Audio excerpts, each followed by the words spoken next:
دل جو ہوتا ہے نا دل، اس کا بھی ایک اپنا رنگ ہے. دل کو عربی میں قلب کہتے ہیں. قلب کہتے ہیں الٹ پلٹ ہونے والی چیز کو. یہ سویرے کہیں ہوتا ہے، دوپہر کہیں اور ہوتا ہے، شام کو کہیں. یہ الٹ پلٹ ہوتا رہتا ہے.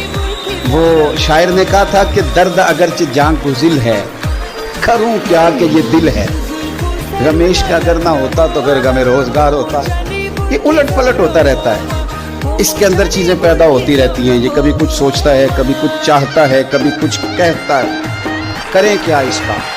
تو اللہ کریم نے فرمایا الا بذکر اللہ تطمئن القلوب. سن لو، خبردار ہو جاؤ، بے شک اللہ کے ذکر میں ہی دلوں کا چین ہے. یہ چین اس طرح ہے کہ اللہ کے رحمت کو، اس کے فضل کو، اس کے احسان کو، اس کے کرم کو یاد کرتے رہو، رب تمہارے دلوں کو چین دیتا رہے گا.